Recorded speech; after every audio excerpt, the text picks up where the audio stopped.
ஆண் விலங்குகள் பெண் விலங்குகளை விட ஆதிக்கம் செலுத்துபவை என்பது பொதுவான கருத்து. ஆனால் சமீபத்திய ஆய்வு ஒன்று இந்த கருத்தை கேள்விக்குறியாக்கியுள்ளது. 121 வகையிலான பாலூட்டி இன விலங்குகளின் சண்டைகளை ஆய்வு செய்ததில் ஆண் விலங்குகளின் வெற்றி விகிதம் வெறும் 17%, பெண் விலங்குகளின் வெற்றி விகிதம் 13%ஆகவும் உள்ளது. எஞ்சிய 70% இனங்களில் எந்த ஒரு பாலினத்திற்கும் தெளிவான ஆதிக்கம் இல்லை என்பது தெரிய வந்துள்ளது. இது தொடர்பாக the evaluation of male female dominant societies என்ற தலைப்பில் ஆய்வுக் கட்டுரை வெளிவந்துள்ளது. இந்த ஆய்வின்படி உருவ அளவில் பெண் விலங்குகளை விட பெரியதாக இருக்கும் இனங்களில் மட்டுமே ஆண் விலங்குகளின் ஆதிக்கம் காணப்படுகிறது. கொரில்லா போன்ற பெரிய குரங்கினங்கள் இதற்கு ஒரு சிறந்த உதாரணம். மாறாக பெண் விலங்குகள் குறைவாக இருக்கும் இனங்கள், ஒரே ஒரு துணையுடன் வாழும் இனங்கள் மற்றும் ஆண் பெண் ஒரே அளவில் இருக்கும் இனங்களில் பெண் விலங்குகளின் ஆதிக்கமே அதிகம். லோரிஸ்கள், கலாகோக்கள் மற்றும் லெமூர்கள் போன்ற இனங்களில் பெண் ஆதிக்கம் பொதுவானது. மனிதர்கள் எந்த ஒரு தெளிவான பாலின சார்பு ஆதிக்கத்தையும் காட்டாத 70% இனங்களுடன் ஒத்துப்போகிறார்கள். அந்த வகையில் மனித சமூகத்தில் ஆதிக்கம் என்பது பாலினத்தை பொறுத்தது அல்ல. எந்த ஒரு பாலினமும் ஆதிக்கம் செலுத்த முடியும் என்கிறார்கள் ஆய்வாளர்கள். இந்தியாவில் கடந்த ஒரே ஆண்டில் சுமார் 7500 ஸ்டார்ட் அப் நிறுவனங்கள் மூடப்பட்டுள்ளது தெரிய வந்துள்ளது. அதன்படி கடந்த ஆண்டு ஜூலை 1ஆம் தேதி முதல் கடந்த ஜூலை 18ஆம் தேதி வரையிலான காலகட்டத்தில் 7484 ஸ்டார்ட் அப் நிறுவனங்கள் மூடப்பட்டுள்ளதாக தெரிவிக்கப்பட்டுள்ளது. இதேபோல கடந்த 2023 ஜனவரி முதல் இதுவரை 65,906 ஸ்டார்ட் அப் நிறுவனங்கள் மூடப்பட்டுள்ளது தெரிய வந்துள்ளது. முறையான திட்டமிடல் இல்லாதது, நிதி பற்றாக்குறை, மோசமான உள்கட்டமைப்புகள் உள்ளிட்ட காரணங்களால் இவை மூடப்பட்டுள்ளதாக தெரிவிக்கப்பட்டுள்ளது. அரசியலில் நுழைவதை தான் ஒருபோதும் விரும்பவில்லை என்று டெஸ்லா நிறுவனரும் அமெரிக்காவைச் சேர்ந்த பிரபல தொழிலதிபருமான எலான் மஸ்க் தெரிவித்துள்ளார். ஆனால் நாட்டின் எதிர்காலத்துக்கு மோசமான ஆபத்துகள் காத்திருக்கும் என்பதால் வேறு வழியே இல்லாமல் தனது நிலைப்பாட்டை மாற்ற வேண்டிய நிலை உருவானது என்றும் அவர் கூறியுள்ளார். அமெரிக்க அதிபர் டொனால்டு டிரம்புடன் ஏற்பட்ட கருத்து வேறுபாட்டால் அமெரிக்கா கட்சி எனும் அரசியல் கட்சியை தொடங்குவதாக அண்மையில் அறிவித்தார். உத்தரப்பிரதேசத்தில் கன்வர் யாத்திரை செல்லும் பக்தர்களின் கால்களுக்கு காவல்துறையினர் மசாஜ் செய்த காட்சிகள் வெளியாகி சர்ச்சையை ஏற்படுத்தியுள்ளது. கன்வர் யாத்திரையை முன்னிட்டு முக்கிய இடங்களில் காவல்துறையினர் குவிக்கப்பட்டு கண்காணிப்பு பணிகளில் ஈடுபடுத்தப்பட்டுள்ளனர். இந்நிலையில் காப்பூர் பகுதியில் யாத்ரீகர்களுக்கு பழங்கள், தண்ணீர் உள்ளிட்டவற்றை வழங்கி காவல்துறையினர் பசியாற்றினர். அத்தோடு யாத்ரீகர்களை நாற்காலியில் அமர வைத்து கால்களுக்கு மசாஜ் செய்த நிலையில் அந்த காட்சி வெளியாகி பேசுபொருளாகியுள்ளது.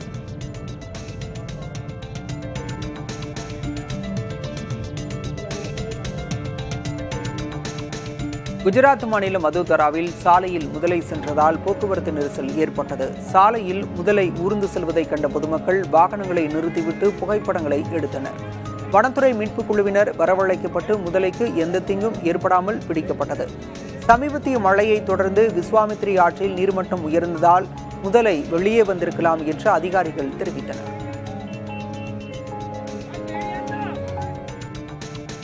அமெரிக்க அரசு நிறுவனமான நாசா தனக்கு சொந்தமான சில செயற்கைக்கோள்களை விற்பனை செய்ய போவதாக தெரிவித்துள்ளது. நாசாவுக்கான நிதி ஒதுக்கீட்டை ட்ரம்ப் அரசு கணிசமாக குறைத்துள்ள நிலையில் நிர்வாகத்திற்கான நிதி தேவையை சமாளிக்கும் வகையில் செயற்கைக்கோள்கள் விற்கப்பட உள்ளன. அரசுகள் அல்லது தனியாருக்கு செயற்கைக்கோள்களை விற்க உள்ளதாக நாசா வலைதளத்தில் கூறப்பட்டுள்ளது. இதில் கிடைக்கும் நிதியை கொண்டு மற்ற முக்கிய திட்டங்களை செயல்படுத்த நாசா திட்டமிட்டுள்ளது.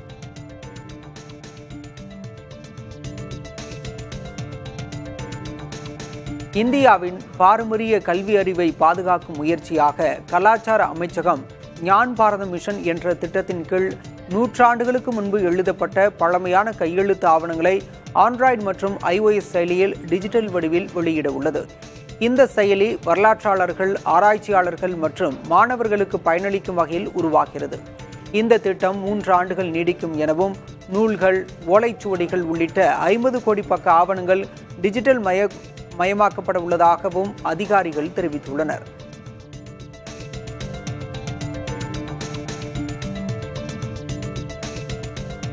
குஜராத்தில் உள்ள எண்ணெய் சுத்திகரிப்பு நிலையத்திற்கு ஐரோப்பிய ஒன்றியம் பொருளாதார தடை விதித்திருப்பதற்கு இந்தியா கண்டனம் தெரிவித்துள்ளது.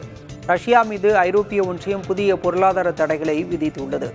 இதன் ஒரு பகுதியாக குஜராத்தில் உள்ள நயாரா எனர்ஜி எண்ணெய் சுத்திகரிப்பு நிலையத்திற்கு பொருளாதார தடை விதிக்கப்பட்டுள்ளது. இந்த சுத்திகரிப்பு நிலையத்தில் ரஷ்யாவின் ரோஸ்நெஃப்ட் நிறுவனத்திற்கு 49% பங்குகள் உள்ளன என்பது குறிப்பிடத்தக்கது. இந்த தடைக்கு கண்டனம் தெரிவித்துள்ள வெளியுறவுத்துறை அமைச்சகத்தின் செய்தி தொடர்பாளர், எரிசக்தி வர்த்தகத்தில் இரட்டை வேடம் இருக்கக்கூடாது என கூறியுள்ளார்.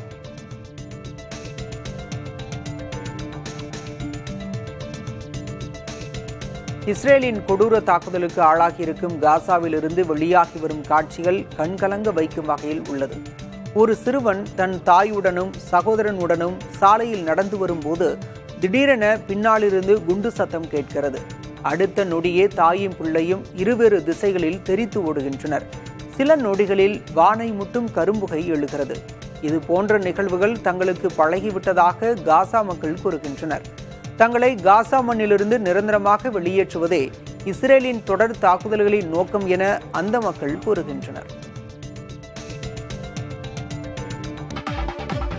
RSS மார்க்சிஸ்ட் கம்யூனிஸ்ட் கட்சி இரண்டையும் சித்தாந்த ரீதியாக எதிர்ப்பதாக மக்களவை எதிர்க்கட்சித் தலைவர் ராகுல் காந்தி கூறியிருப்பது அரசியல் களத்தில் அதிர்வுகளை ஏற்படுத்தியுள்ளது.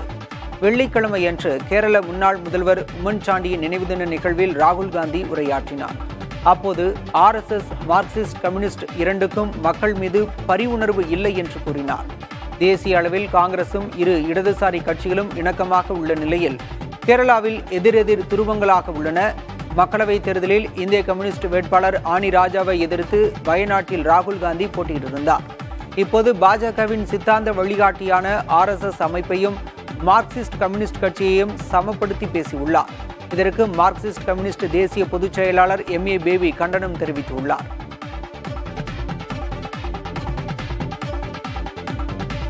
தமிழ்நாட்டில் என்ன நடக்கிறது என்பதை முதல்வருக்கு தெரியவில்லை என எதிர்க்கட்சித் தலைவர் எடப்பாடி பழனிசாமி குற்றம் சாட்டினார். மக்களை காப்போம், தமிழகத்தை மீட்போம் என்ற முழக்கத்தோடு எடப்பாடி பழனிசாமி பரப்புரை மேற்கொண்டுள்ளார்.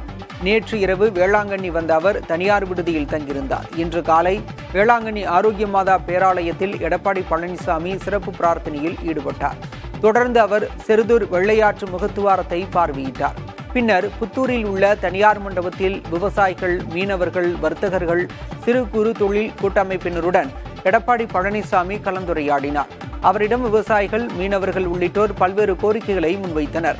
அப்போது உரையாற்றிய எடப்பாடி பழனிசாமி, அதிமுக ஆட்சி வந்தவுடன் கோரிக்கைகள் நிறைவேற்றப்படும் என்றார். முதல்வர், அமைச்சர்கள், ஆளும் கட்சி MLAக்களை சந்திப்பதில்லை என்றும் தமிழ்நாட்டில் என்ன நடக்கிறது என முதல்வருக்கு தெரியவில்லை என்றும் குற்றம் சாட்டினார். முதலமைச்சர் மந்திரியே பார்க்கறதில்ல, சட்டமன்ற உறுப்பினரையும் பார்க்க, ஏன்னா அவருக்கு நாட்டில் என்ன நடக்குதுன்னே தெரியாது. இந்த காலத்துல படத்துல பார்ப்போம், அரசர் இருப்பார், மந்திரி சொல்லுவார், அமைச்சர் இருப்பான், அங்க இருக்கிற வேலையை கேட்பார், மாதிரி மழை பெய்யுது, மழை பெய்யுது. பெரியகுளம் அருகே கடன் கேட்டு விண்ணப்பித்த பட்டியலின பெண்ணை சாதி பெயரை சொல்லி திட்டியதாக வங்கி மேலாளர் மீது வழக்கு பதிவு செய்யப்பட்டுள்ளது. புதுக்கோட்டையைச் சேர்ந்த பெண் கடன் கோரி வடகரை கனரா வங்கி கிளையில் விண்ணப்பித்துள்ளார். இந்த நிலையில் கடன் வழங்க வங்கி ஊழியர் பணம் கேட்டது குறித்து மேலாளரிடம் தெரிவித்த போது அவர் சாதி ரீதியிலாக திட்டியதாக கூறப்படுகிறது. இது குறித்தான புகாரில் மேலாளர் கவிதா உட்பட 4 பேர் மீது SC/ST வன்கொடுமை தடுப்புச் சட்டத்தின் கீழ் வழக்கு பதிவு செய்யப்பட்டுள்ளது.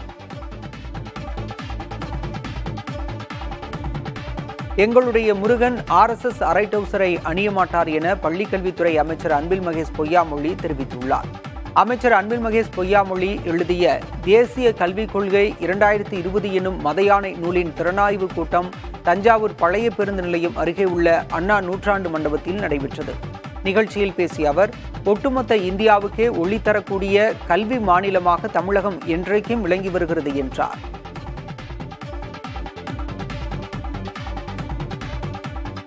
மேற்கு ஆப்பிரிக்க நாடான நைஜரின் தென்மேற்கு பகுதியில் 2 இந்தியர்களை பயங்கரவாதிகள் சுட்டுக் கொன்றதுடன் ஒருவர் கடத்தப்பட்டுள்ளதாக இந்திய தூதரகம் தெரிவித்துள்ளது.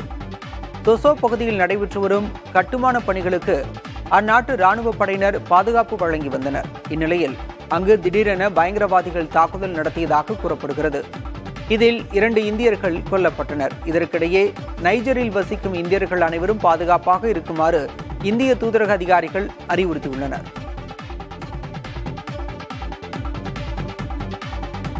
இஸ்ரேல் மீதான தாக்குதலுக்கு ஹவுத்தி அமைப்பு பொறுப்பேற்றுள்ள நிலையில் தங்கள் நாட்டின் மீதான புதிய ஏவுகணை தாக்குதல் முறியடிக்கப்பட்டதாக அந்நாட்டு ராணுவம் அறிவித்துள்ளது. ஏமனிலிருந்து இந்த தாக்குதல் நடத்தப்பட்டதாகவும் இஸ்ரேல் தெரிவித்துள்ளது. இதனால் தலைநகர் டெல் அவிவ் உள்ளிட்ட முக்கிய நகரங்களில் அபாய ஒலி ஒலிக்கப்பட்டு அனைவருக்கும் செல்போன் வாயிலாக எச்சரிக்கை செய்தி அனுப்பப்பட்டதாக தெரிவிக்கப்படுகிறது. மேலும் பென் குரியன் விமான நிலையத்தின் சேவைகளும் தற்காலிகமாக நிறுத்தப்பட்டது.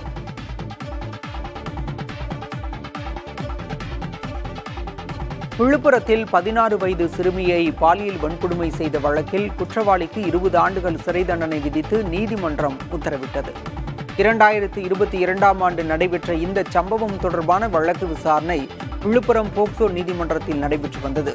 அனைத்து தரப்பு சாட்சியங்களின் விசாரணை முடிவடைந்த நிலையில் குற்றவாளிக்கு 20 ஆண்டுகள் சிறை தண்டனையும் 8000 ரூபாய் அபராதமும் விதிக்கப்பட்டது. பாதிக்கப்பட்ட சிறுமிக்கு தமிழக அரசு சார்பில் 1 லட்சம் ரூபாய் இழப்பீடு வழங்கவும் நீதிபதி உத்தரவிட்டார். சென்னையில் சாலையில் நிறுத்தி வைக்கப்பட்டிருந்த காரை அகற்றாமலேயே மாநகராட்சி புதிய சாலை அமைத்துள்ளது. சென்னை வளசரவாக்கம் பாரதி நகர் பகுதியில் கார் நிறுத்தி வைக்கப்பட்ட இடத்தை மட்டும் விட்டுவிட்டு மாநகராட்சி நிர்வாகம் சாலை அமைத்துள்ளது. இது தொடர்பான புகைப்படம் சமூக வலைதளத்தில் வெளியாகி பேசுபொருளான நிலையில் தற்போது காரை நகர்த்தி சம்பந்தப்பட்ட சாலையை மாநகராட்சி அதிகாரிகள் சீர் செய்தனர்.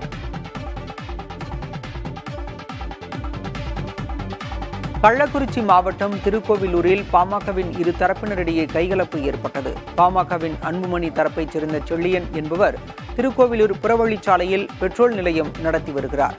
பாமகவின் ராமதாஸ் தரப்பைச் சேர்ந்த ராஜ்குமார் என்பவர் பெட்ரோல் நிலையத்தில் காருக்கு டீசல் நிரப்பிய பின்பு பணம் தரவில்லை என கூறப்படுகிறது. இதையடுத்து செள்ளியன் ராஜ்குமாரிடம் பணம் கேட்டதில் இரு தரப்பினரிடையே வாக்குவாதம், கைகலப்பு ஏற்பட்டது. தகவல் அறிந்து திருக்கோவிலூர் காவல்துறையினர் பெட்ரோல் நிலையத்தில் விசாரணை மேற்கொண்டனர்.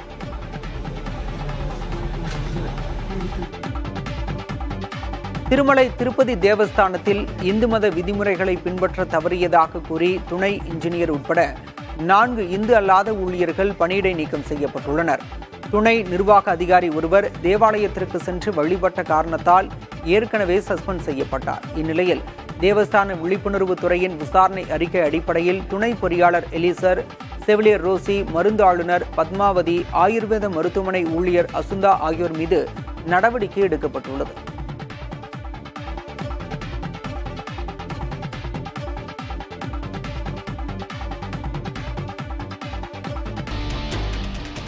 வரதட்சணை கொடுமை வழக்கில் தலைமறைவாக இருந்த காவலர் பூபாலன் திருப்பூரில் கைது செய்யப்பட்டார்.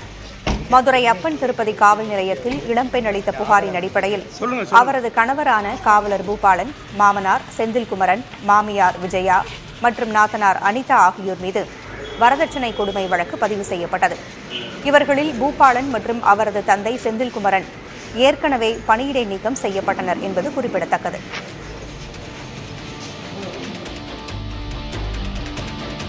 ஈரோட்டில் செயல்படும் அபிராமி கிட்னி கேர் மருத்துவமனையில் டயாலிசிஸ் தவிர எவ்வித சிகிச்சையும் செய்யக்கூடாது என மருத்துவம் மற்றும் ஊரக நலப்பணிகள் இயக்குநர் ராஜமூர்த்தி உத்தரவிட்டிருப்பதாக சாந்தகுமாரி தெரிவித்துள்ளார். மேலும் மதுரை, திருச்சி உள்ளிட்ட பல்வேறு மாவட்டங்களில் சிறுநீரக திருட்டு தொடர்பாக மருத்துவமனைகளில் ஆய்வு மேற்கொள்ளப்பட்டு வருவதாக தெரிவித்தார். மகளிர் உலகக்கோப்பை செஸ் போட்டியில் இந்தியாவைச் சேர்ந்த 4 போட்டியாளர்கள் காலிறுதிக்கு முன்னேறி புதிய வரலாறு படைத்துள்ளனர். கிராண்ட் மாஸ்டர்களான கோனேரோ ஹம்பி, ஹரிகா, ஷைலாலி ஆகியோரும் சர்வதேச மாஸ்டரான திவ்யா தேஷ்முக்கும் காலிறுதிக்கு முன்னேறியுள்ளனர். காலிறுதியில் கோனேரோ ஹம்பி சீனாவின் சாங் யுசினை எதிர்த்து விளையாட உள்ளார். ஹரிகாவும் சீனாவைச் சேர்ந்த போட்டியாளரை எதிர்கொள்கிறார். அதேவேளையில் திவ்யா தேஷ்முக் சக வீராங்கனையான ஹரிகாவை எதிர்த்து விளையாட உள்ளார். மகளிர் உலகக்கோப்பை செஸ் ஜார்ஜியாவில் நடைபெறுகிறது. திருவள்ளூர் மாவட்டத்தில் பாலியல் வன்கொடுமையால் பாதிக்கப்பட்ட சிறுமிக்கு நீதி கோரி காவல் நிலையத்தை முற்றுகையிட்டு பொதுமக்கள் போராட்டத்தில் ஈடுபட்டனர். 8 வயது சிறுமியை பாலியல் வன்கொடுமை செய்த இளைஞரை கைது செய்ய வலியுறுத்தி போராட்டத்தில் ஈடுபட்ட மக்கள் தடுப்புகளை உடைத்து ஆரம்பாக்கம் காவல் நிலையத்திற்குள் நுழைய முற்பட்டதால் பரபரப்பு ஏற்பட்டது.